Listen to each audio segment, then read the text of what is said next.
both as helping to reach out to the tribal representatives to invite your participation in this amazing project that is going to represent all of Montana.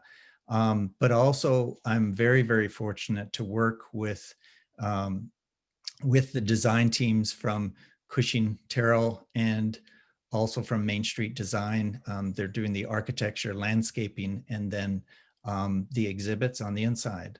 So I'm really grateful for your participation on this, because it'll only make it that much richer and more authentic to what we're trying to accomplish with this project.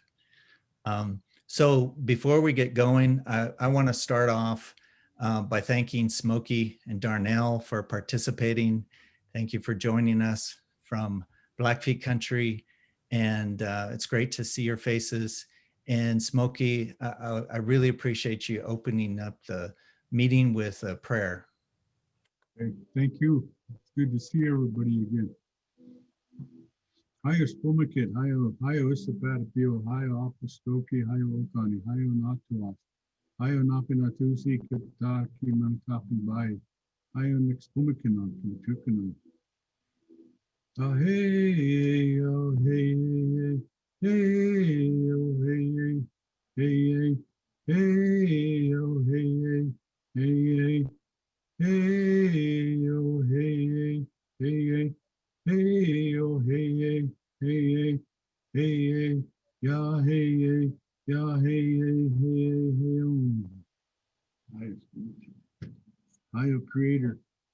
We call upon Creator today to watch over us, protect us, keep us safe. All of us that are here, all of us that are involved in this amazing project, we ask you to bless us all, protect us, keep us safe, watching over our families wherever they might be, helping them in a good way, watching over all of those, our families that are with us today, all of those that have left us already, that they surround us in their presence today to help us with our words of wisdom, to help us along the way, to protect us, to keep us an open mind, open dialect, so that we continue to move forward in a good, positive way, helping us along the way to keep this virus away from all of us. Let not our family be infected by it at all. Let us continue to be strong, mind, body, and spirit, helping us along our way, giving us the strength in our prayers so that we continue to help each other, watch over, to bless all of the people in Montana, all of us that are in Montana that will be involved in the project. We ask you to watch over us all.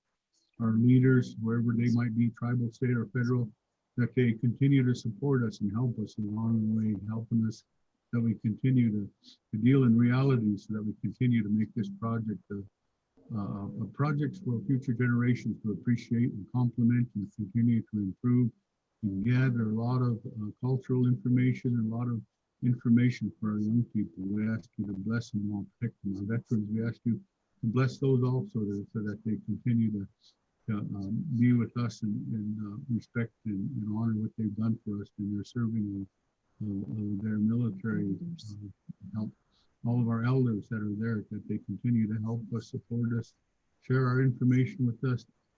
Those that went before us, to be with us in spirit, to watch over all of us, help us in our ways, to watch over us throughout this fall, throughout our winter, throughout our spring, and that when we meet again, that we'll have good things to talk about. I an expomakinan apios and say watching on the summa pizza and comicani. I was bless you all. Oh, thank you. Thank you, Smokey. I appreciate that. Thank you for your prayers. Well, we want to get started today. I know we have a number of folks that have joined us here. And I think it's helpful. I know that some are returning from previous meetings that we've had, but there's some new folks joining us. And so as we get started here, there's a couple folks that I'd like to invite to say some words.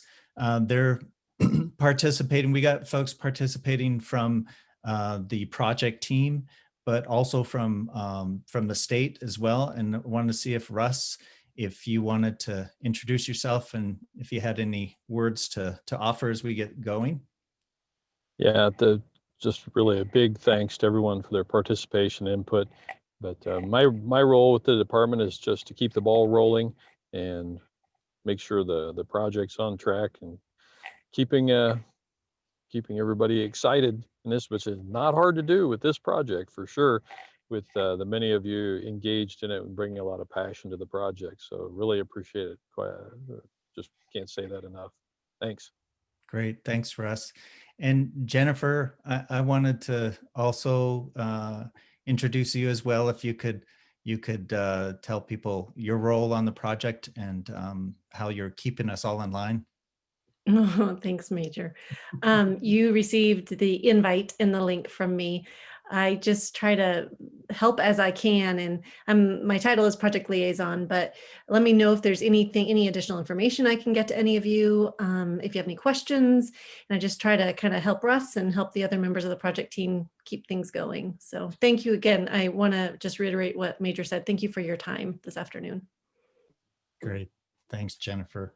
And we have a special guest here today, Martha Williams, Director Williams from Fish, Wildlife and Parks. And so, Director Williams, did you want to share a few words?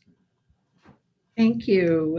Thanks for including me in this. And I have joined in now because I want to make sure that Fish, Wildlife and Parks, and actually all of the campus, the Capitol campus, that we integrate the message you're trying to give, to make sure that we add to that and we amplify it. And because I think it's so important to all that Fish, Wildlife and Parks does as well.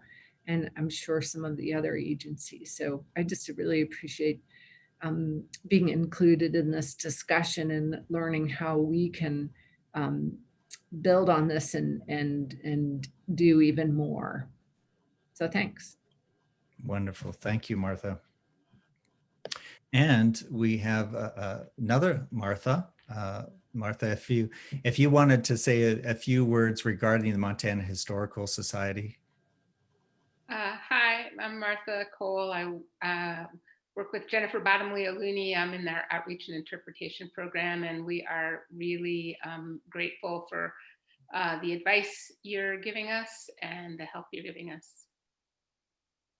Wonderful. Thank you. Now, I know that we're very, very fortunate to have a couple of our Indian legislators as well. And I wanted to see if Representative Peppers, if you, I know you've been involved in this project for a while, and if you had any thoughts that you'd like to share with our group.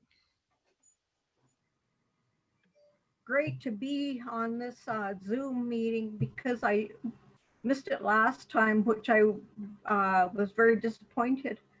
What I've said on the Appropriations Committee for the past 3 sessions, and I know we fought to get this project going. And in 2019, we finally made it happen.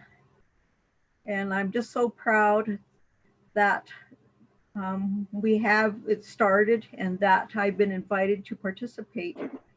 And it's good to see so many good faces on here. Thank you. Thank you. Thank you. It's nice to have you here. And Senator Weber from Blackfeet Country, could you share something for our group? Yeah, hi. I just want to echo what Representative Pepper said. I've always supported, and the Indian Caucus has always supported the Montana Historical Society. And I also sit on the Senate Finance Committee, and that we got it through. It was a long haul. And I remember in 17, we started that and it got shot down right away, but 19 was a good year. And then now here we are, you know, and I really appreciate the tribal input that you've asked for, the tribal input, because I've been trying to get a partnership between the tribal colleges and the Montana Historical Society for their programming. And hopefully that'll work out here. Thank you. Yes, and right back at you. Thank you very much, you and Representative Peppers, for all the work that you've done to help make this a reality. It's very exciting. And it looks like Andy Huff has been able to join us. Andy, was there any comments you had as we get going here? Yeah, this is Andy. I'm Chippewa Cree. I'm an attorney here in Helena, and I've been helping Major just make sure that the Indian voice is fully incorporated and heard on this huge and very exciting project. So I think today we're going to see some physical representation of what we've been hearing, and it's going to be a very good meeting. Great. Thank you, Andy. Yeah, it's been great to work with Andy on this project, and like he's mentioned, try to reach out and be as inclusive as we can, because everybody on the project wants this to be representative and authentic way of all of Montana. So it's great to have all of your participation today. So I know we have a few dignitaries in Indian country as well. Dr. Little Bear, thank you for joining us from Chief Del Knife College. Is there any thoughts that you had as we get going here? Being new to this project, I'm eager to learn whatever's going on and eager to help in any way I can.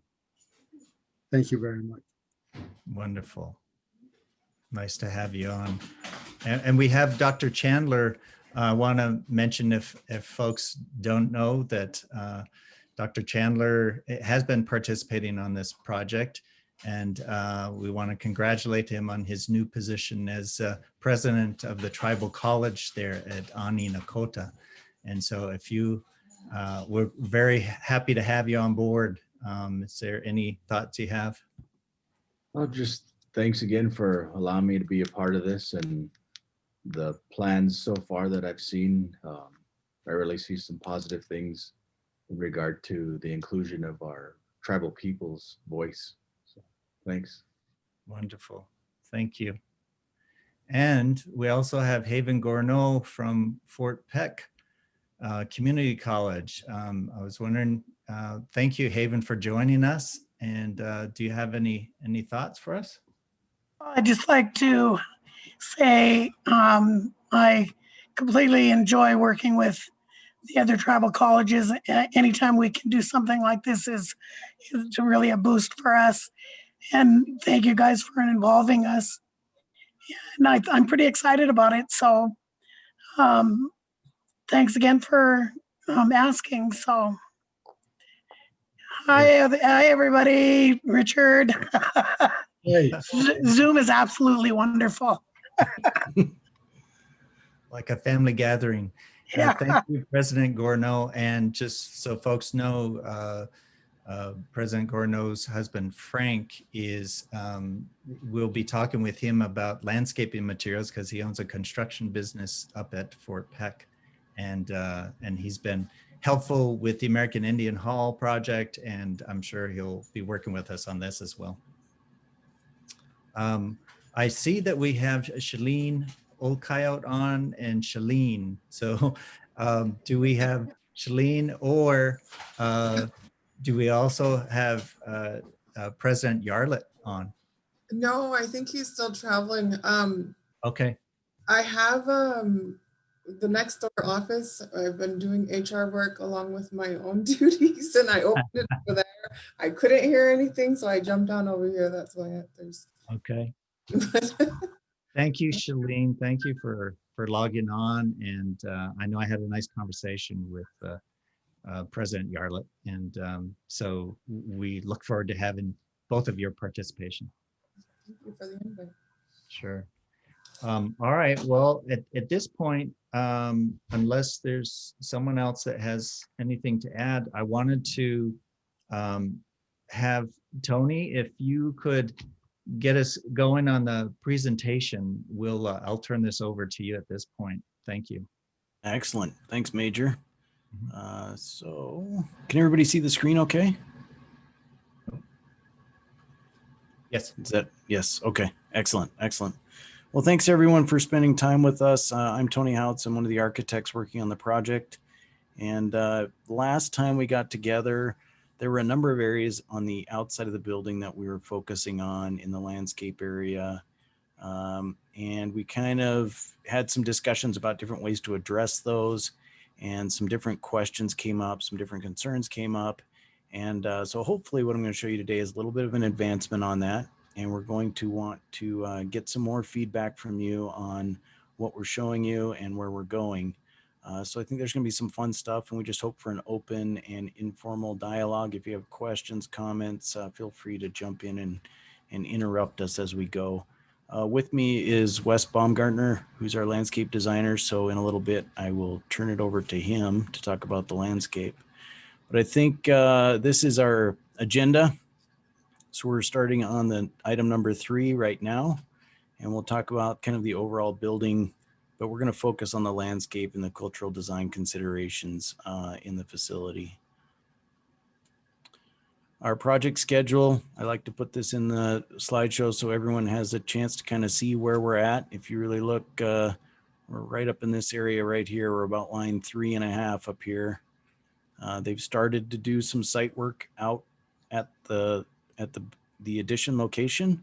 So they're starting to prep some of the site and get that ready for construction next year, while we're still finishing up the drawings right now and kind of putting the finishing touches on the budget numbers, as well as what's actually going to be fully included in the build set. So we got a long ways to go yet, but that's why this input and this conversation is really important right now. So Wes, I will turn it over to you.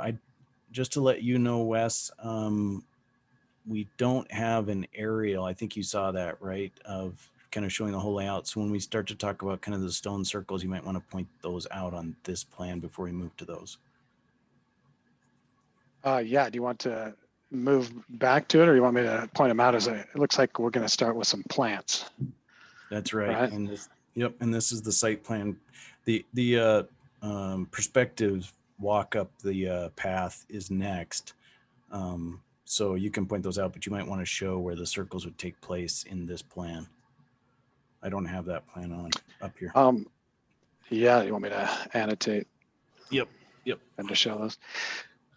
Okay, well, this is the site plan. We've gone through some iterations since this, but the general idea still remains. And for those that have been involved in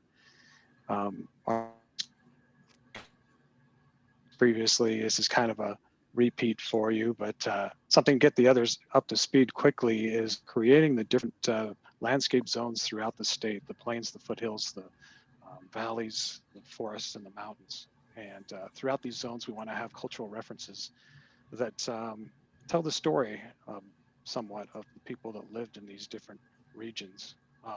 We'll talk about plants, as this is what's shown on the screen first, but basically, without going into too many details, unless you want to dig into it, let me know. But Major provided us with a list from you all of plants that are significant to American Indians. And so many of these plants are what are shown in the images below.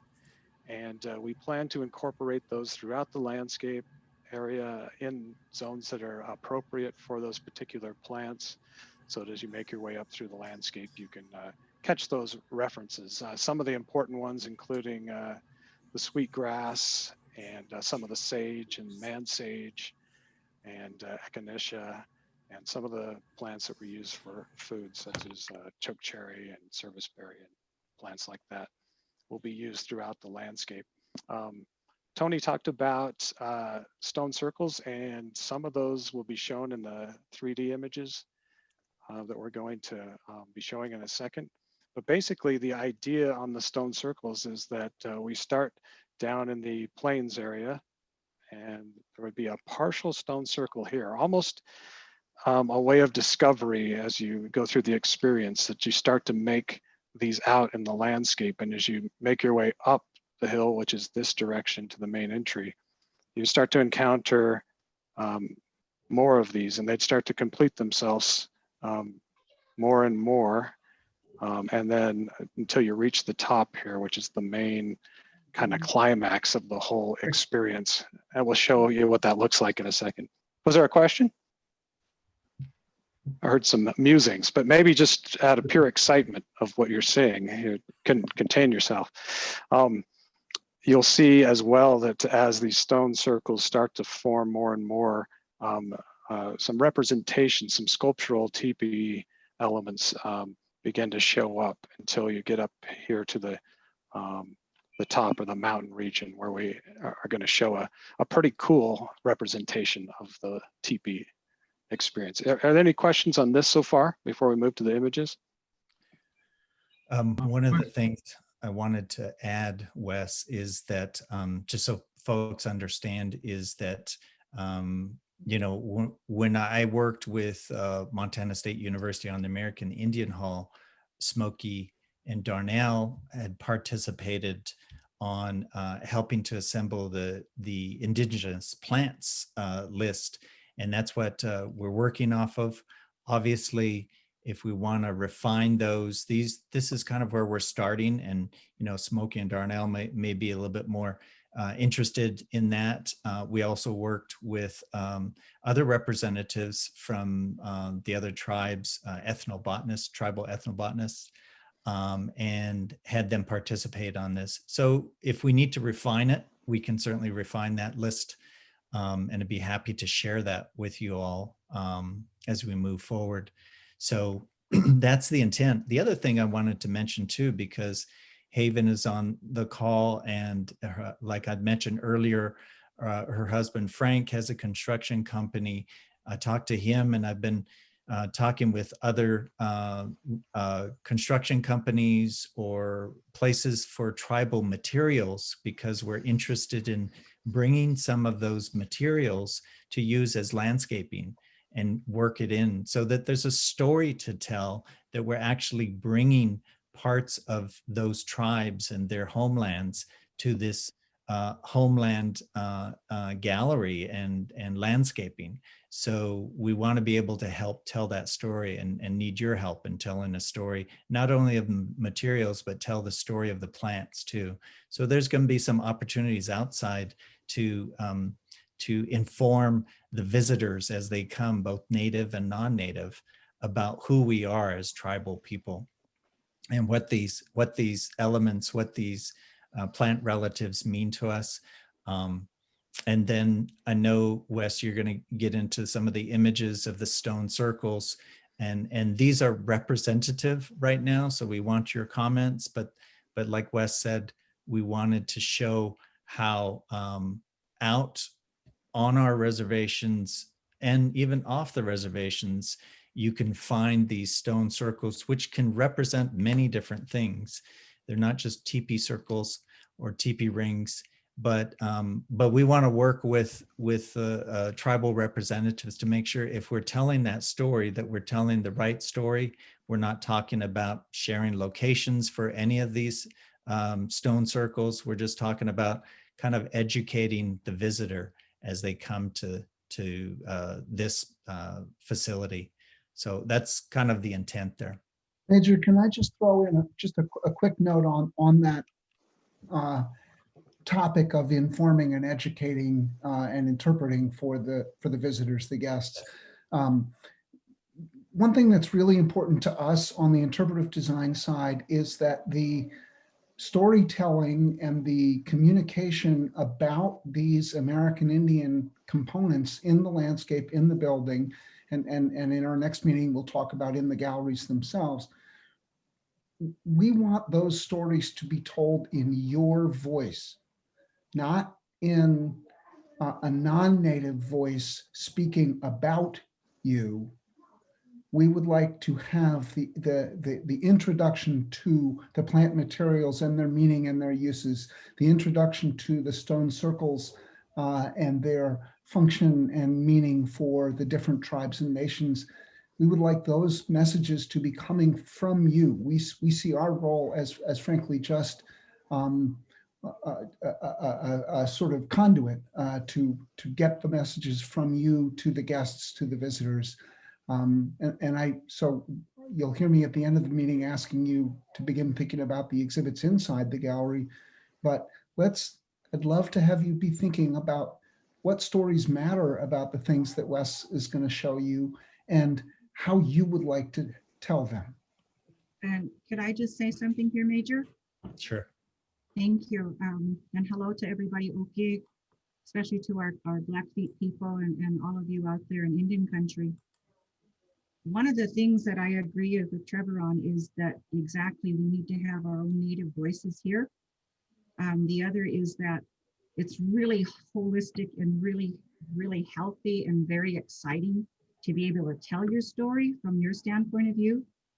And one of the suggestions I have is that each of us from each respective tribe that we come from be able to label these in the language that we refer to them as. And a couple of those I would specifically point out would be, of course, the sweetgrass that is major to all of us and very integral to our ceremonials and whatever. But some of the plants that we see here are Echinacea augustifolia. We have the wild Echinacea here. We call it a medicine hat. And then the moonstone yarrow, we call it a different name by a different name here, but ours is not moonstone, it's white, and it's Achillea melifonium. So those are the things that I think are important too. They're very, very important to us in some of the things going on today because we use those in some of the medicines we're giving with this COVID going on. So it's a good point. I'm very excited about this. It's really, really wholesome to hear somebody say they would like to hear something from our point of view, because that's been one of the things that has been greatly overlooked, is that we have a story to tell, of course, but it's from within looking out. It's not from somebody telling our story for us. And I thank you, Trevor, for that very much, and all of you out there. And I agree with Susan. I saw her chat with Kinnikinnick. I think once we get towards the mountainous area, Kinnikinnick is a universal usage. Uva ursi is the scientific name for that. B-E-A-R-B-E-R-R-Y, berry, and also for the tobacco use. And I think every tribe must and knows the very integral importance of use and the usage of tobacco. So thank you. Thank you, Darnell. Major, one other thing before we go on to some of the structural things is probably to Mr. Baumgartner. Do we have a local person that we can look upon in terms of the actual chemical composition of the land area? Because some of the plants have to have a specific chemical composition within the soil. And some of the plants that we're talking about might not be able to grow in that Helena area versus something that's down, say, at the Fort Peck Reservation, or even on the Flathead side, where you have more of the acidity or even the more pine composition. And I think that'd be helpful, because once we start identifying, and there's a list of all of those different plants and shrubs and trees that we're talking about. And I don't think that we're going to be able to put all of those in this little small area that we're talking about of the complex. But taking those that we do find that are compatible, we might have to do a soil analysis to where some of those areas need to be enhanced or reduced or whatever it might be for those plants, trees, and shrubs to grow. And I think that's one of the things that a local person would be able to tell us. I could tell you all the ones that grow up here, but we're in an area where we're both between the plains, the hills, and the mountains. And so my contribution to what would be able to go there might not be compatible as to what that Helena climate might be. And so that's some of the things that we're going to have to look at. And I think that for our participation with Mr. Baumgartner would be over the next winter, so that we can begin to identify those plants that will be located, the shrubs that will be located, and of course the large trees that would be located, as well as input from everybody else on these areas. Thank you. Yes, absolutely. We will. I appreciate those suggestions. we'll certainly be looking at the soils and things that grow within them, and relying on you all to help us out with which are most important to you, so that they can be represented. What we would plan to do with some of the most important ones that might have some specific soil requirements that might not be compatible with the Helena soils is we would put them in some of the planters, perhaps, where we could condition the soil and make it compatible for these plants that are most significant to you. So instead of broad area changing the soil, specific areas like up in the main plaza and things like that, where we could pull that off. We've got ideas for the sweetgrass and things like that in the main plaza. And I appreciate the suggestion on the Kinnickinnick. I like Kinnickinnick myself, and it's an acidic soil sort of thing. And so we'd find a spot to get some acidic soil and get it to grow. But yes, we'll appreciate all your input, and we'll make sure we're picking things that will thrive. And that might result in reducing some of them, but we're going to work together on it. Great.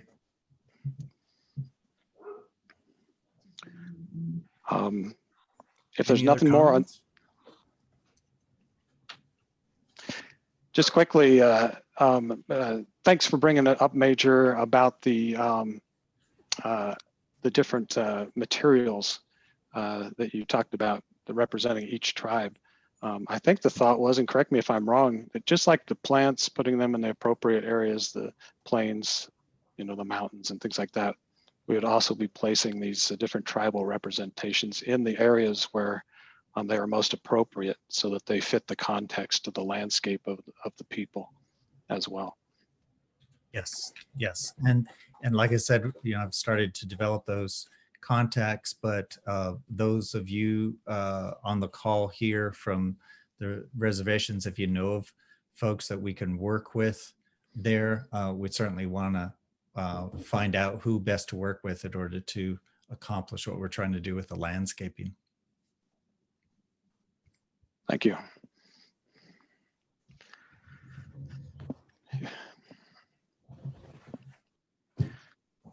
So in talking about the stone circles, and these are just representative 3D images, as you can see, but if we picture ourselves at the north end of the building and starting to work our way up through the prairie landscape, you can start to see how this represents maybe the formation of a stone circle, where the stones on the left of the pathway that as you start to encounter, they become, as we talked about, kind of almost a little discovery, where you look at them and start to see this formation, but it also helps you to kind of continue along the pathway. I think there's a next image moving up the pathway. This is also depicting a sculpture on the left of the Pro Rider that you'll see why we've moved kind of down to this north end. But on the right hand side, you can see some more of those stones. Again, a little bit more complete, but still kind of loose and organic. And we start to enter the foothills region. And as we make our way up the pathway toward the main entry, on the next image, this is the stone circle that was just to the right of what you saw, in a a 3D representation sort of way. Go to the next one, Tony. So as the path makes its way up, you can see the forested area behind. Perhaps there's a stone circle that the pathway makes its way through, and there's a partial sculptural teepee representation that people can experience and walk through to start to feel that connection as they make their way toward the main plaza. And then I don't know what's next, Tony, if it's the teepee or. And then as you get to the main plaza, which represents the mountainous areas, the apex or the high point of all of this experience coming up the pathway is the mound on the right behind the Montana Heritage sign. And there's a pathway that works its way around the circle that you can't see on this image, but you can see this final kind of completion. It's still sculptural, and not completely literal, but it in that fashion, it kind of helps one with the imagination of what this could be. But this final climax kind of the experience being this almost completed teepee representation, and this view from the main doors looking towards the Capitol, you know, how it kind of helps in frame that experience coming back out the northwest entry. One thing I wanted to add too, especially on this image here, is that what Wes is talking about with this sculptural item, the teepee, is that, you know, there was a recommendation, I think, Smokey, you had mentioned it in our last meeting. We might want to take a look at what Blackfeet had done up by the mountains up there. And I have been up there and took photographs of that. And I really do like the sculptural quality of those teepees there. So I think, you know, this is a starting point for it. And then we'll continue to work with this and refine what it is that we want to show here. But at least we're getting an idea of the visitors discovering this as they come up the main walkway, but that we have something that truly is physicalized here that shows that tribal peoples lived here prior to other inhabitants coming into the area. So I think this is a nice prominent display of it. So this is just kind of the starting of it that we wanted to show you. Major, one other addition to that, again from the interpretive side, introducing this vocabulary of a suggestive, somewhat abstract teepee form will appear again in the Montana Homeland Gallery in a stylized form for the American Indian and tribal nations space within that gallery. So for the guests coming into the building and encountering these sort of evocative teepee forms, they will then find another evocative, somewhat abstract teepee form in the gallery. So it's a progression from outdoors into the experience. Great. Yes, thanks, Tara. Good. And I see also, I just wanted to mention, we do have Dr. Yarlett on. Thank you for joining us, Dr. Yarlett.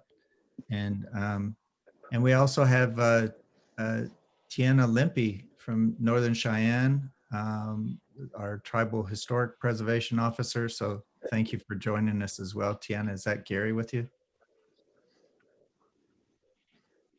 We're happy to have you on. Yeah, it is. Okay. All right, Wes. Are there any All right. are there any comments on this from anybody else as we talk about kind of the stone circles and this sort of pathway as it works its way toward the front doors, as well as the teepee structures? Does anybody have thoughts on that?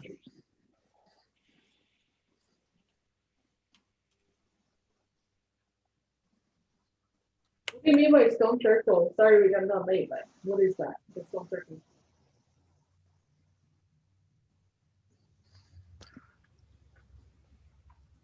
Wes, did you want to, can you back up a couple images to show Tiana?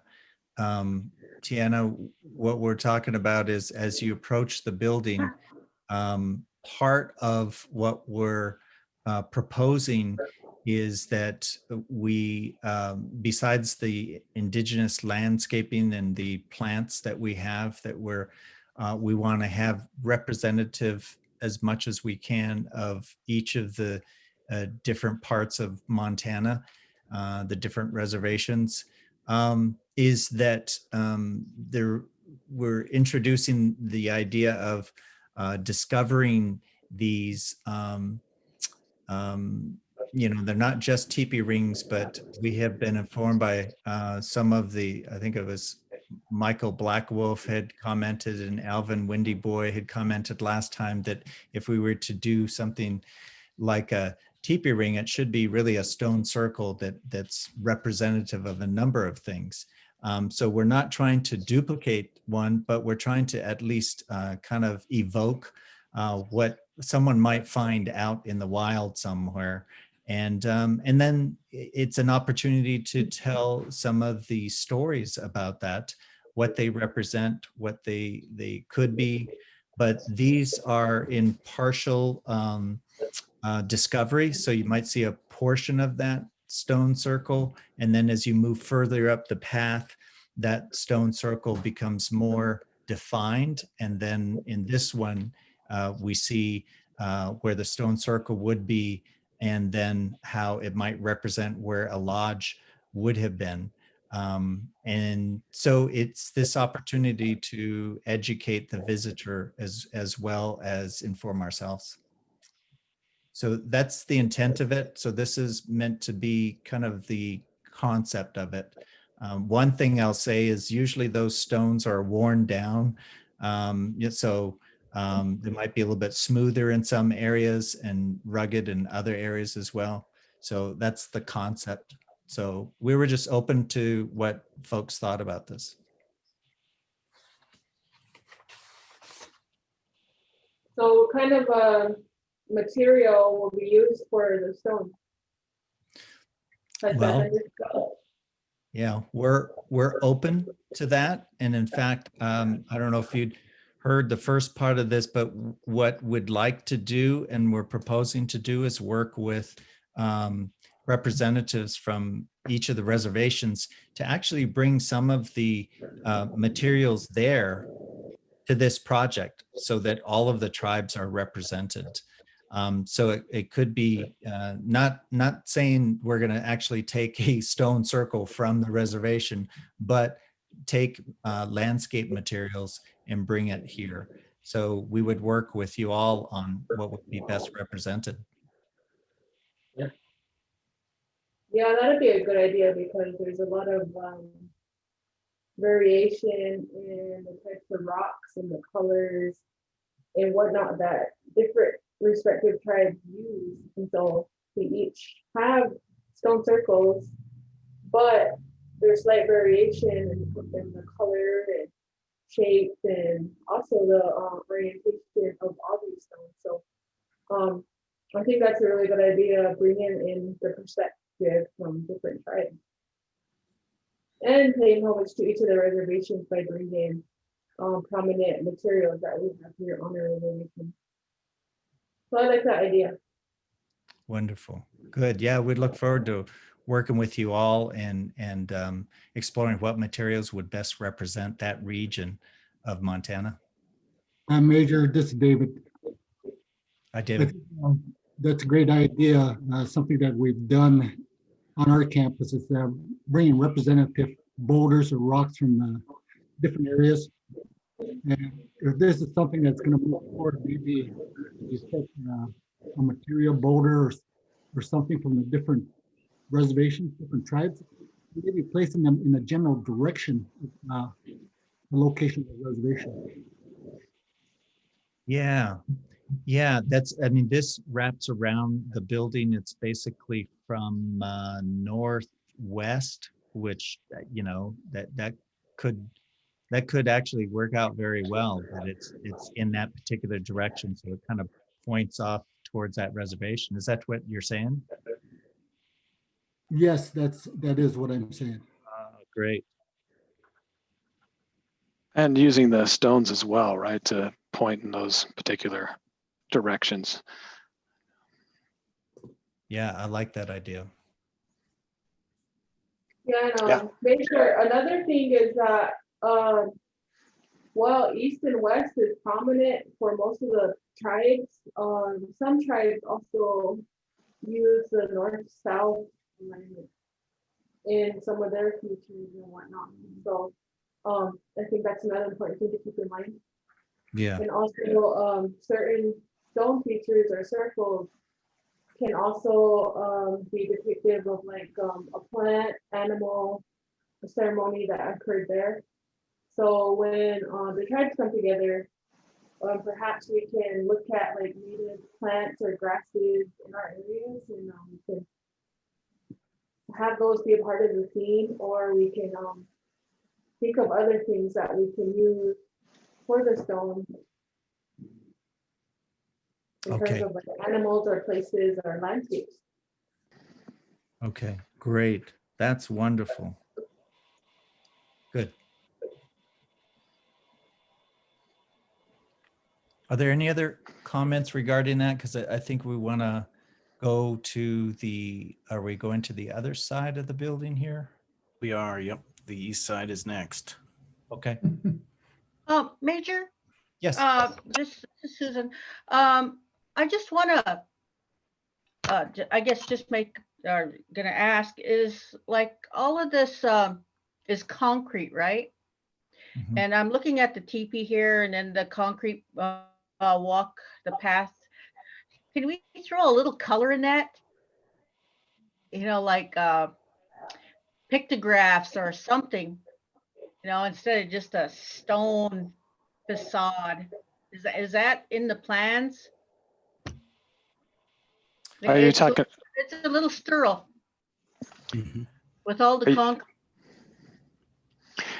Yes, one of the things that, and you're talking about the ground plane that, Yeah. that, yes, so you might not be able to see from these renderings because it didn't quite make it in, but we have quite a bit. You can see one of them there, but it's, we've gone quite a bit more extensive with these pathways, a continuation of the path, cutting through and winding through in different areas.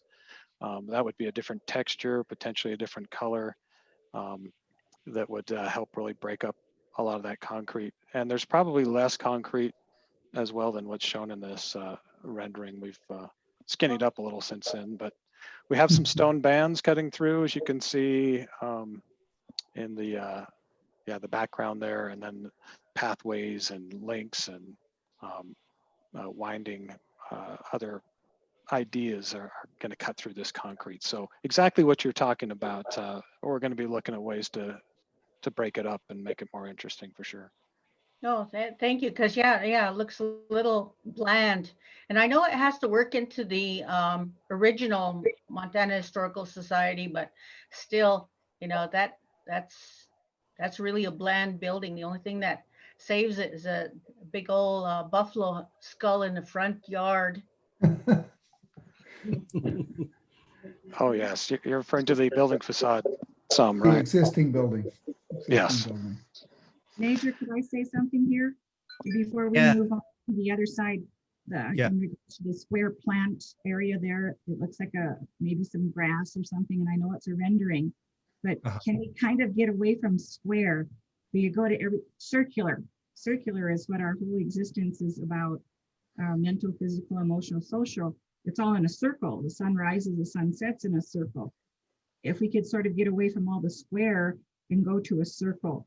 So whatever those plants turn out to be there in that square, I'd like to see it circular. And the same on the one on our left on the rendering there where the path goes around, the circular path goes into, that square there could be changed maybe semicircular. So I'm just thinking in circles today. So let me jump in here and say that one of the things we've thought is that one of the garden types that we would like to have as part of the Heritage Center exterior is something that celebrates agriculture. And so we had been thinking with Wes that this particular plot would be wheat or wheat-like and would be focused not on the native plant materials, but on the introduced plants that form the basis for agriculture in the state. So that's why it's square and rectilinear, because farmers like their fields to be square.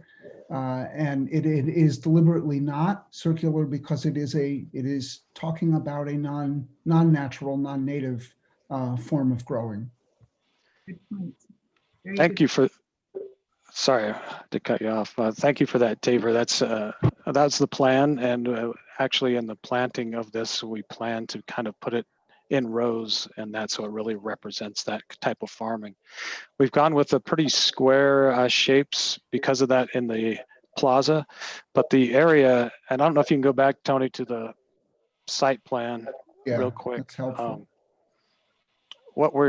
You can see on the right side of the main plaza is that circular shape that we introduced, and it's reinforced and strengthened by the fact that there's lots of rectilinear lines around it.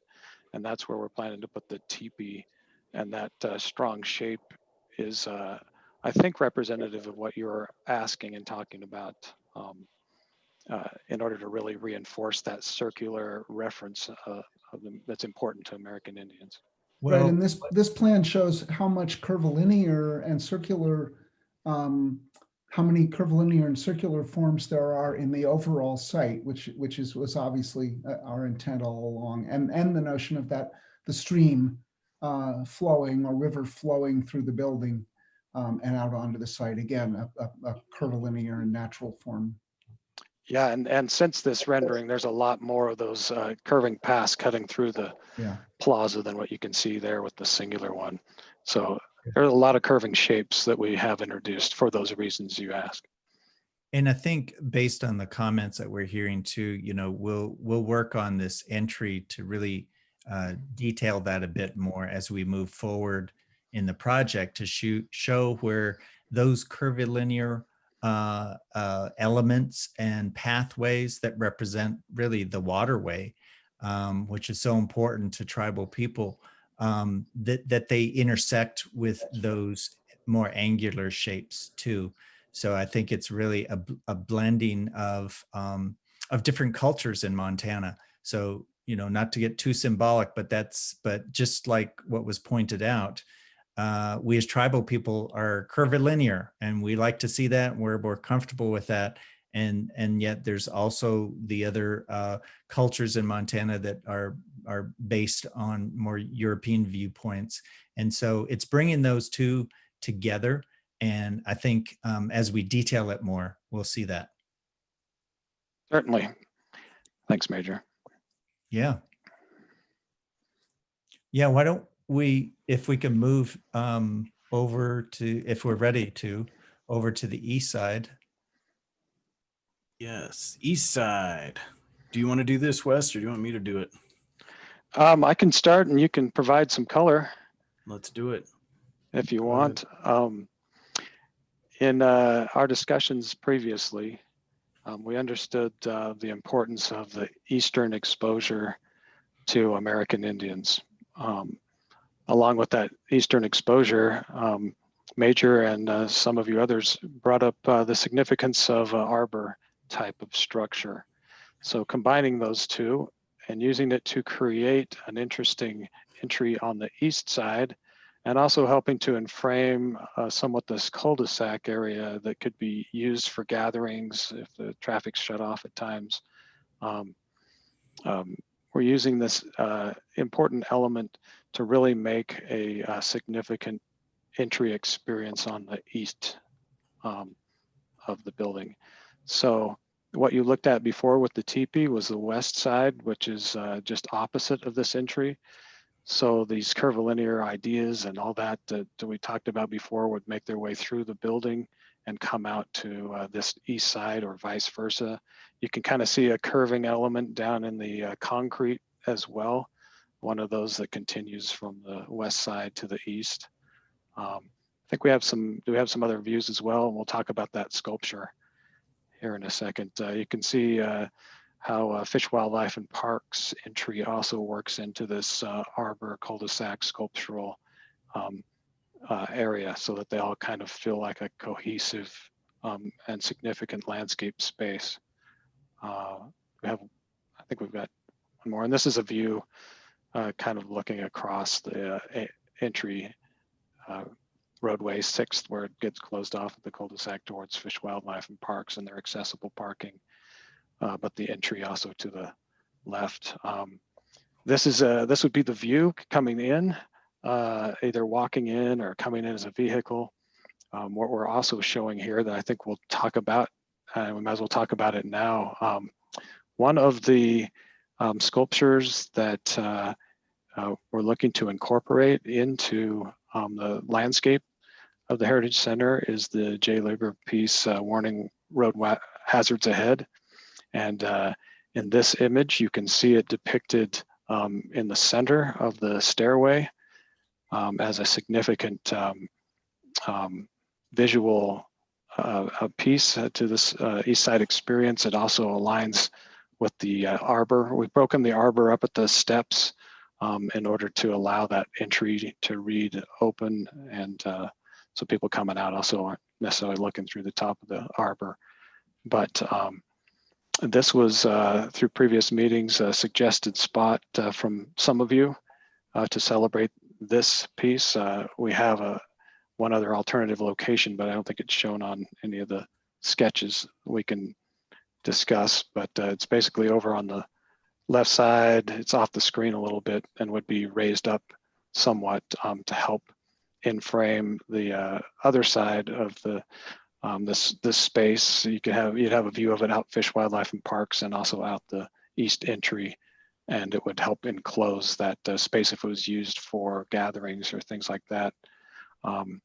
As well as it does have some sharp little pieces on it, and so there's some safety involved in moving it from the front entry.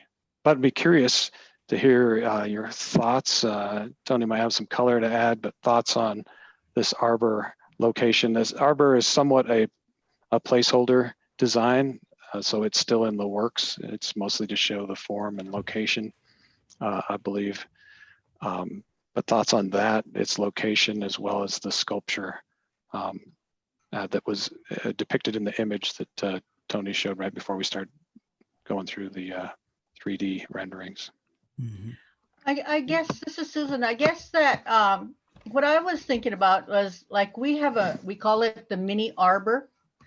And, you know, what we have there is we have like ceremony, and we have weddings there, traditional weddings, and every tribe has an arbor when they go to dance in the summertime. And so for us that are Montana Indians, we have this and we all know it, and it's a place to gather, it's a place to sing, an outdoor place. And if we want live, live exhibits for singing and showcasing dancers, we all know that, and we can all sit around it. We know where to sit, those kind of things. I guess that's why, you know, that was my suggestion, was to have a mini arbor. When we have, like when we had the Native women's, I know it was kind of cold and it was during time, but they have Native women lectures for what is it, Native American Week or whatever. When I went there, and we could have had it in the arbor. You know, that was just something that I had, but this looks pretty cool. It's not what I envisioned, but it looks pretty cool. It has the concepts of the arbor. How many people would you think in a space like you're talking about, would you like to see that be able to hold? It's suggestion, you know, about 100 or 50. It doesn't have to be that big. I think we have, I'm not sure. You'd have to ask Smokey and Darnell as well. I'm not sure how much the mini arbor holds, but it's about 50 to 100 people, 75. Okay. It has 2 tiers for the benches, so that you can go up there and sit there in the shade and view whatever event is happening there. And reason why we call it the mini arbor is because it's like maybe the quarter of the size of our traditional dance arbor. It's very small. It's you know, it's a smaller venue. So Yeah, when you say 50 or 75, that would be seated then for the most part, right? Yes. Okay. This is Haven. I think it looks beautiful, but the only I just feel like is missing, when you see an arbor, you almost see seating, and I think that would kind of tie it together. That, to me anyway, that's just my input. The Like bench and be, you know, to link them. I don't know if that's possible, but yes, certainly we could look at some seating around the arbor, and it would enhance that experience. The question I was going to ask too is, we've got this pretty significant set of stairs in the middle. right now it's showing a sculpture there. We talked about a alternative location for that sculpture as well. But the stairs, if we considered them as a grander set of stairs, would offer a lot of places for people to sit and to view if there was an event going on in the center space. Just something to consider. I also like the idea of, I mean, just on a very practical level, we know this is going to be a pickup and drop off point. And if you're waiting for someone in your family to fetch you, having a place to sit, it's really nice that it's part of the arbor tradition, but also just a functional amenity for the guests. Yes, and sorry, David. No, it's okay. And is it one quick question for Tony or Wes? In the very first image you showed of the arbor, did I see photovoltaic panels on top of it? No, that's a Or was that scrim just fabric. cladding? That's Okay. just a cladding that we're showing Okay. right there as a scrim. So it would let the light through Yep. and be kind of more suggestive, but it would also could keep some of the elements from being on top of the actual structure itself. So. Right. Okay. Question I have, Susan, you bring up a good point about the seating, and I think we're all kind of agreeing with that. See how we can weave that into this placement of it. I'm curious if there were seating and if it could be set up so it almost becomes an auditorium with an arbor structure above, which could still function for gatherings. Would it be acceptable if from time to time, because this wouldn't be every single day, but if there were an event like you were saying, where tribal people wanted to gather, that that whole, and this is an operational question too, that whole turnaround area where the pavement is maybe is set up as a stage or something where people can actually gather and have an event. Do you see that functioning there? I do. I mean, right at this moment, Yeah. is that it looks good, and just like Haven said, was it does need seating.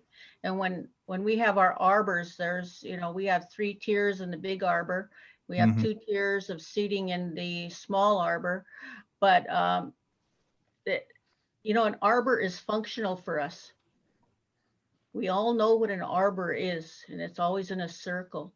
But in this way, and I see you have Jay's sculpture there.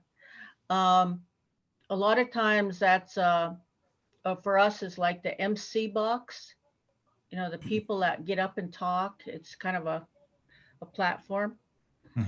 And so if it's used, and it doesn't just have to be for tribal exhibits, but, farming, but the people can sit underneath it and have some shade and have some shelter from the elements.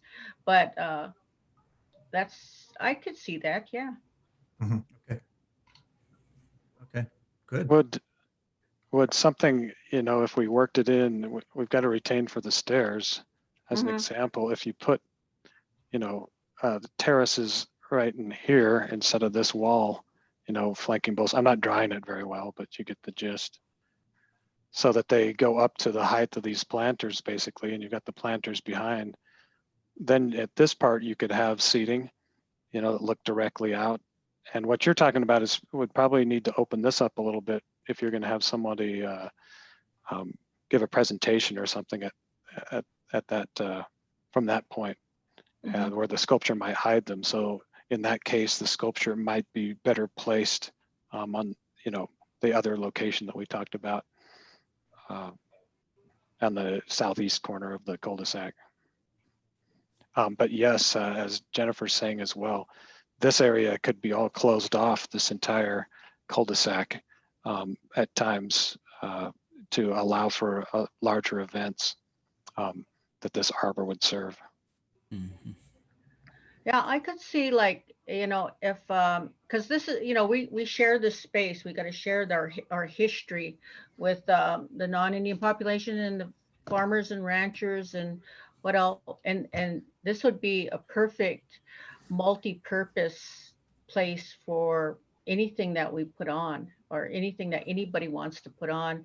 And I like how you can close off that cul-de-sac and be able to use it for exhibits or use it for whatever you needed to use it as. But and have some place where you'd have your speakers, or you'd have someone that or a place just for them to talk. Mhm. Yeah, I could see this. Yeah. Okay. Well, yeah, this gives us some ideas to work with and incorporate into this then, and see how we can make it more functional. Mhm.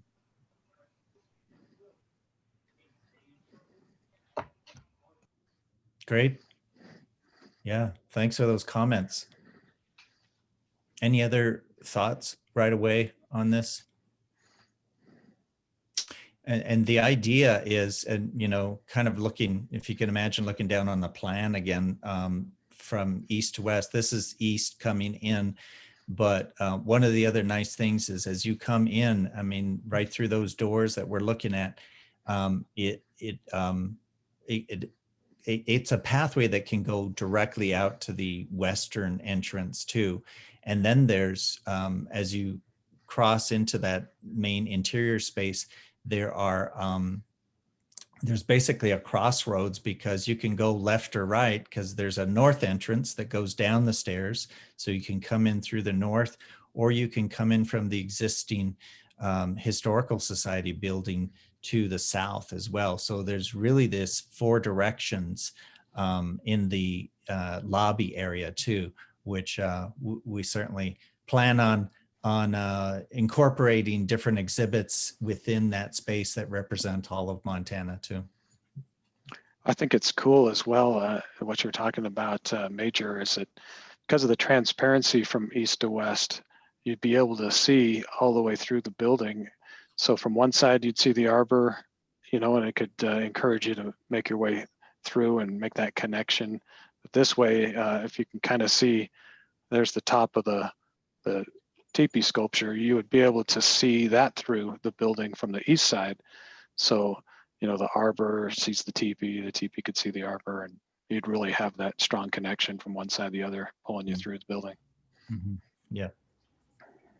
And quick question. Yeah. Who had the question? This is David. I had a question.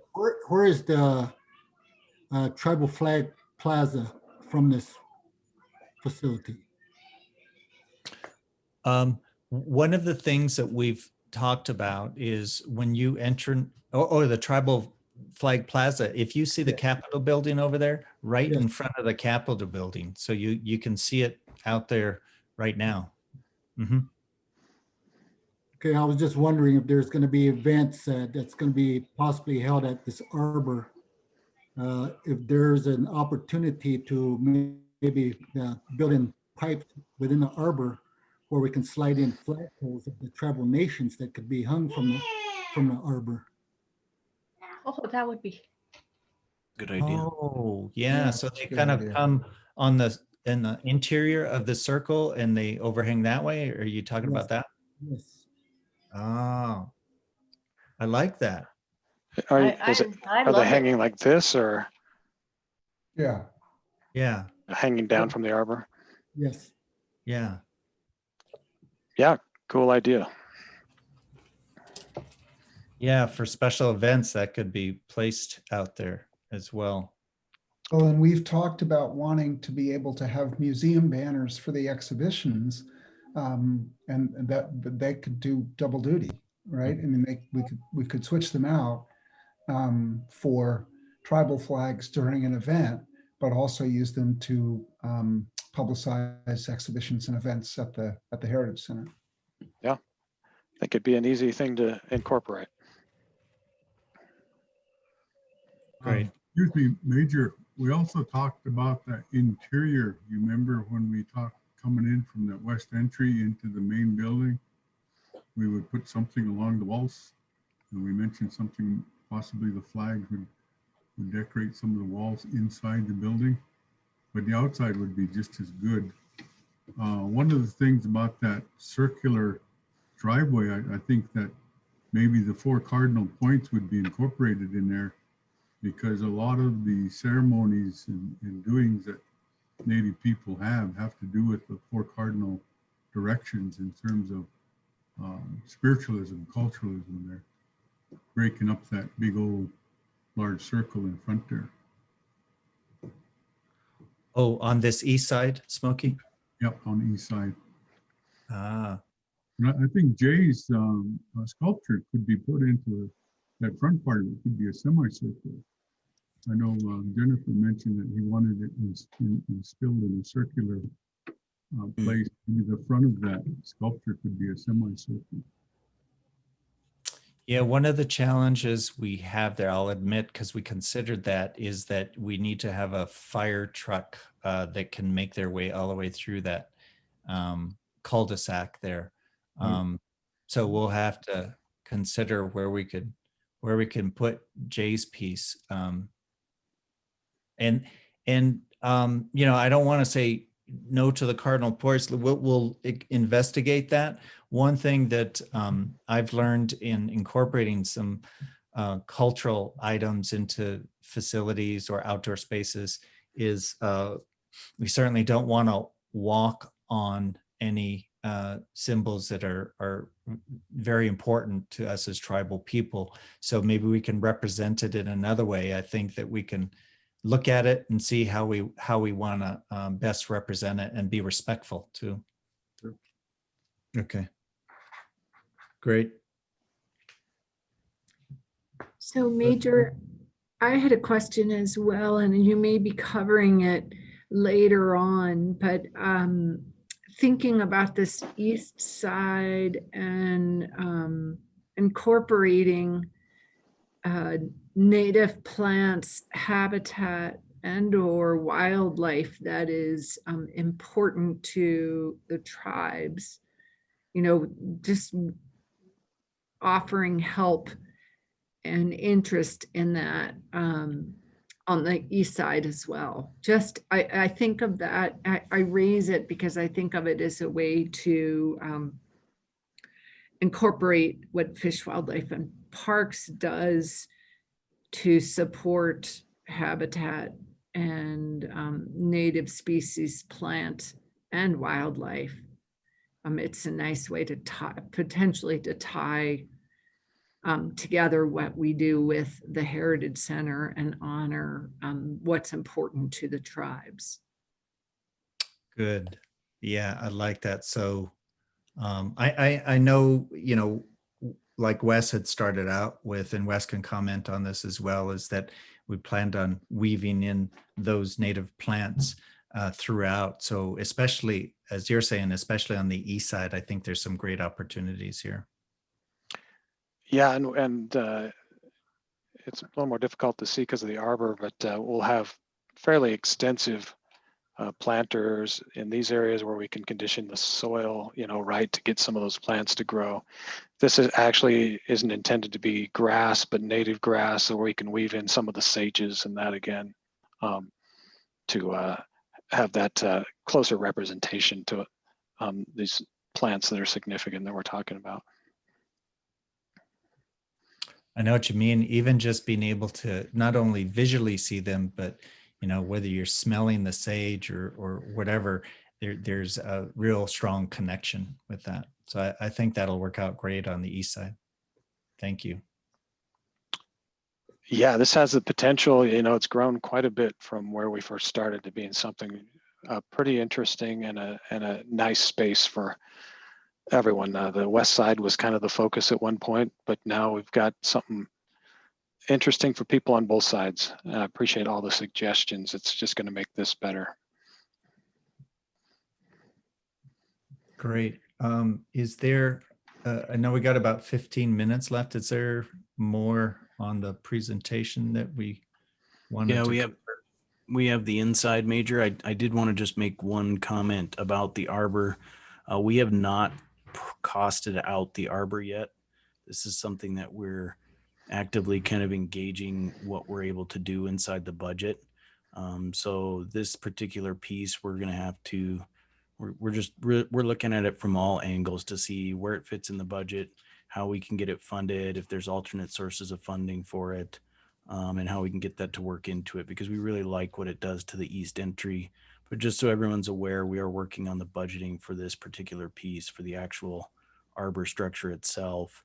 And that's why we want to get all these other pieces like the J. Labor sculpture, which we're going to have out here, and those landscaping pieces to make sure that they're in the right spots, and then everything will work together if we can get it funded. So if anybody has any ideas on that too, we're all ears for that.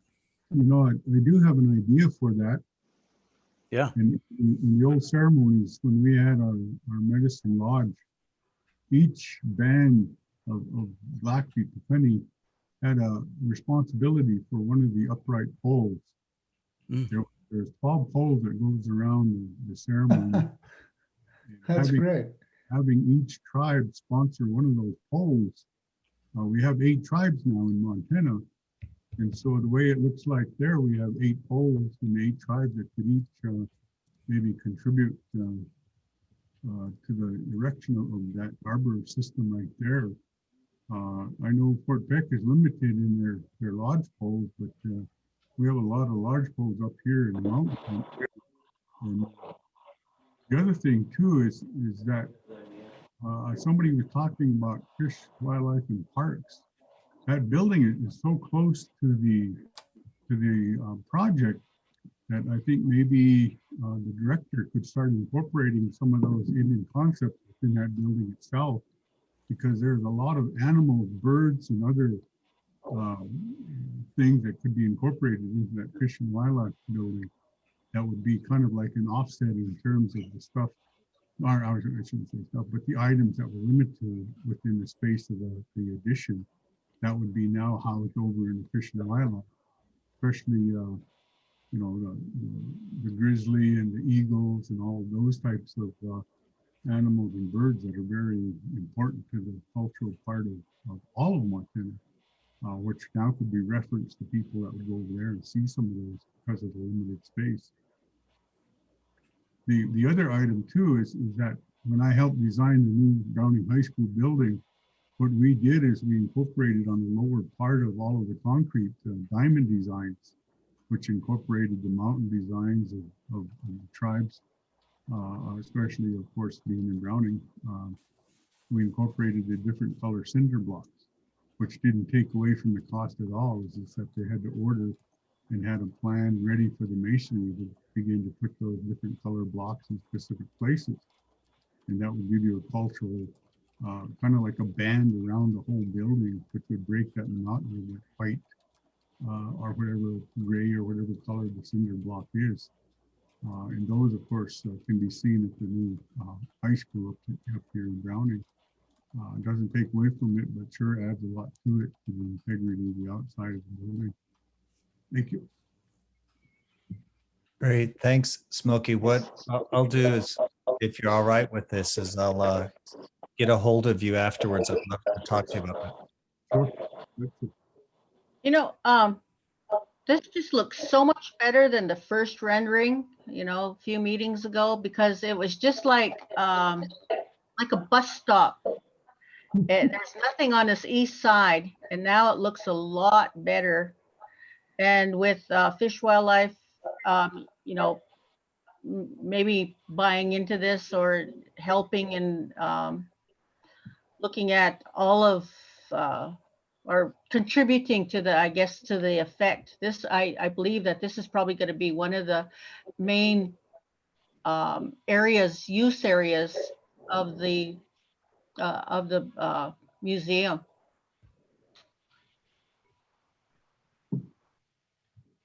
Good. Hey, Major, this is Gary at Northern Cheyenne, but Tiana and I were talking about the poles too, and we were thinking of like, what type of material are you guys going to be using? Would it be like cedar, pine, cottonwood? Well, we hadn't gotten to that point yet, but we want to make sure that this is as durable as possible, so it doesn't have to be replaced real often. So I don't know. Do you have any thoughts about that? Oh, we were thinking about probably cedar since it does, it's pretty strong. Mhm. And it'll smell good too. It'll keep the area smelling pretty good like cedar. Mhm. And plus the color of it, it's always a nice thing to have, especially if you want something durable. Yeah. Yeah. Yeah. As we And then get more, I'm sorry, go ahead. a previous comment about the, like, talking about the medicine lunch and, what type of materials tribes use, there's also a big can be a big difference in that too. And so if each tribe is going to sponsor one of these polls, I think it would be nice for the tribes to contribute to a tree or, a type of tree that's significant to their nation. And, if that's not possible, then, we can look at other alternatives as far as durability and having to replace it. But I think that would be a great thing if we were able to give an opinion as to what type of tree that is significant to our tribe. Mhm. Just to add that element of diversity that the Montana tribes have. Yeah, diversity and responsibility too. I think I like that idea. What I think we'll be talking about on the design side of this is, like Tony, you were talking about the pricing this out. Once we have a price, then we can determine how it divides up into different 8 different components, and we'll look at it that way. I think it's a good approach, and it certainly makes it more meaningful. As I've told folks, whenever I share any of what we're doing, to tribal people continue to tell me, don't make this fancy, just make it meaningful. And I think this helps to make it meaningful to tribal folks.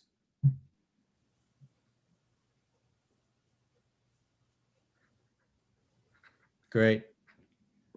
Well, if there aren't any more comments, maybe we go inside and take a look inside. We have a few more minutes here. I'd like to show you some more. So Tony, are you walking us in there, or? I am. Yep. I'll take you in there, and we'll work through this pretty quickly. These are just some of the inspiration images as we start to move to the inside. We're starting to think about the sky as well and what that means. And we're not really going to show you anything further than this as far as the ceiling is concerned, but it's just something that the design team is starting to get their arms around. So as we continue to work on the design of that interior space, the sky is very important to us, as well as the landforms that we've already been working with.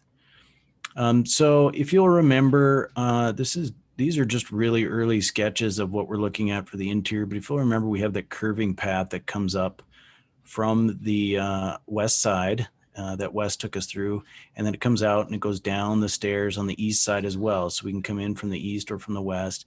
And what we really want to do is start to come up with a simple idea that kind of connects those together.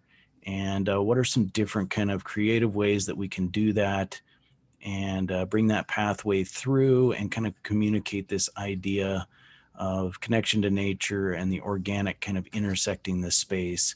So really what we're looking at proposing here is having a section of illuminated floor that's going to be like this, what's called a 3-form chroma. That's the material. But we would have, a terrazzo or a polished concrete floor, and then it would intersect this smooth kind of translucent panel that can be colored, or probably will be white, and then we can color the lighting, and then we'll light this piece of glass as it cuts through the space. And so that what that really does is it just adds a little bit of light. It kind of accentuates the natural form that's cutting through the space, and then it also activates that space at nighttime too, when the building is closed. So there's a lot of kind of different play and different kind of poetic relationships that we can take from that. If I move forward and you kind of look down, this is another view from above, a little slightly different, but we've got these kind of different seating areas that can be moved potentially, like maybe they're on wheels and they can move out of the way and allow the museum to use that as a gathering space if they need to. And you can see a larger section here that might have different artifacts in it. We might even be able to put some plantings on that in some very strategic locations. We want to be careful of pests and bugs and things like that if we do plants. But all these pieces potentially could be movable. And then you can see we're even suggesting that maybe we light the bottoms of those. So we just have a few areas of accent lighting that might really liven this place up and make it a special place to be. So we have this nice curved piece that cuts through there that's lit, and then we'd have some lighting on these seating areas with opportunities to display different artifacts. And then the main desk is back here, and we might see some lighting on that as well. So just kind of trying to spread those accent pieces out. The ceiling, you can start to see we're starting to work on the ceiling. And as I mentioned before, this idea of the sky. And I know Tabor has some ideas for a mobile that might tell an even bigger story and tie the American Indian history into this space as well in that area. But we haven't quite got all that stuff coordinated. So this is really early, but I wanted to at least get it out in front of everybody for different thoughts and ideas. Another view. And then this is just kind of a different idea, some different ideas of flooring materials, what those floors might look like, different things that we can do in the floors. We're not going to do a projection TV screen like this one, but we certainly could. And then you can kind of see some different things that we can do with the concrete by exposing some of the aggregates and putting stones in there and then grinding it down and just getting some really interesting connections between the materials to accentuate that path as it cuts through the space, and then still get the maintenance and the long-term durability out of it as well. So that's where we're at on the interior right now. Great. Yeah, and I know this is early on, and it certainly is a good start on this, and we can. If anybody has any initial reactions, please let us know. But this is kind of a work in progress with the interior. This is Susan. I kind of like it because being at a lot of legislative functions, that there's always been a space concern, and so they go down, and we go down to the old Colonial Inn. I can't remember what it's called now, where they have those big spaces. This would be perfect for that. I think it would probably be used a lot. And then also, we have something with Native American Week or something that we could move everything aside and have exhibits. In the rotunda, during certain times of the year, a lot of people come in and they set up their exhibits for people. This would be great. I think this is, you guys are kind of getting right there with what we need. Major? Yeah. Is something in regards to the same thing. I'm thinking on the lines of the way I do, the ceiling would be the sky. And I'm thinking of the earth, wind, fire, and water. So all this could be incorporated with those four aspects. We have a close relationship to the stars and the cosmos, of course, with the sun and the moon and everything that could be really depicted on the ceiling. And then as Susan was mentioning some of the functions that would be going on with respect to what is the traditions of our culture with the earth, wind, fire, and water. Those are elements that are very highly respected and honored in any tradition, in any culture. So some of those sculptures or some of those little displays there, the platforms, could also reflect those images or some type of, I guess, depiction of those elements, the earth, wind, fire, and water. Mm-hmm. You do have the water as the pathway, I believe, that to me, that's the river of life coming through. Yeah. The water is our lifeblood, which flows through every one of us. And then so the sky would be depicted in the ceiling. So you still have fire left, and you also have the wind, which we have a lot of in Montana. So somehow or another, we can incorporate those things. Just an idea there. A lot in this conference itself is a lot of wind. A lot of wind. Send them our way. I think we're feeling them right now. So No, that's good to keep that. We'll keep that representation in mind there. And I know Taver, who'll be sharing a little bit here when we talk about what's going on with the exhibits. We've talked about making sure that this gathering space here really is something significant, and we have some ideas that we just haven't put down on paper yet, but I think you'll like them, and it fits in with what we're discussing here right now. Are there any more comments on the interior concept ideas here? I know we're right at just after 5:30. If anybody has to step off, I know a couple people did already. That's fine. We have just a little bit more to go here. Tony, was there anything else you wanted to add before Taver jumps in? Nope, I don't think so. All right. Well, thank you, and Wes, a lot. That this is looking great. Thanks, Major. Yeah, sure. So, Taver, thank you for staying up so late. Taver's on It's the not East that late. I mean, I'm an old fart, but I don't usually go to bed at 7:30. Some nights. Yes, Susan?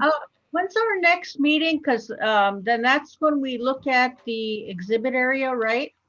Yes, that's what Taver is going to speak about. Oh, okay. That's exactly Jumping the right. gun here. And is it November 10th? Sorry, 11th. Jennifer. 11th. Okay, thank you. Is our next meeting with this group. And we will, just as Senator Weber said, we're going to move into the Montana Homeland Gallery and begin thinking about the American Indian presence throughout that gallery. We've talked about it a little bit in previous meetings. We're very close to having a solid plan for the gallery. We have a location, a really lovely location high in the northeast corner of the gallery for the Tribes and Nations space. And what we will begin to do over the next few weeks leading up to that meeting on the 11th is reach out to you individually. Major will be reaching out to you individually and begin asking for your input on what stories to tell in that zone and how best to tell them and how best to express the tribal heritage within the overall Homeland Gallery. So that will be our focus at our next meeting. And our hope is to get enough material to you in advance of that meeting that you've had a chance to look at it and think about it so that we won't do a presentation during that meeting.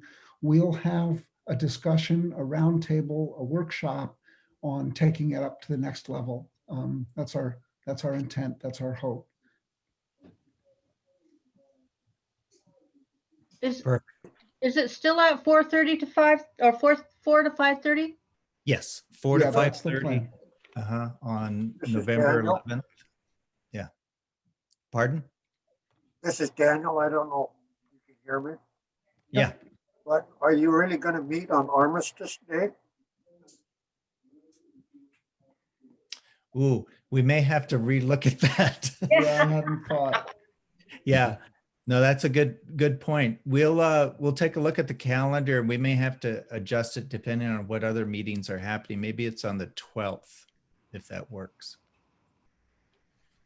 Yeah, I didn't even look on the paper calendar. You're absolutely right. So let's Jennifer, James, and Major Andy, let's think about with tribal participation is so critical for this next meeting. So it doesn't really matter to me when we do it, as long as we can get a full house from across the tribes and nations. Okay. Okay. Thanks, Dan. Okay. Well, I don't know if there's any other comments if folks want to weigh in, but I do want to say thank you so much for your participation. We look forward to continuing to work with you all. These were some really great ideas to help refine this and make this more and more inclusive of all of Montana. And we just couldn't do it without you. So thank you. All right. All right. Thank you, You Major. all have a good evening. Thank you very much. Thanks, everyone. Thanks, Thank everyone. you. Yes, Susan, bye. All right. Have a good evening. Bye. Thank Jackie Dematsian. Thanks again. Thank you, Major. You bet. Appreciate it. Thanks, everybody. Great call. See ya.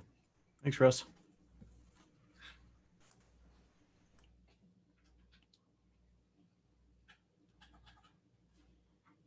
I'll see if I can grab that recording, Tony. Nice work. Thank you. Okay, thank you. Did I stop the recording? No, it's still going, but we Oh, can it is. edit it. Yeah, it's okay. Okay. All right. Stop recording. There we go.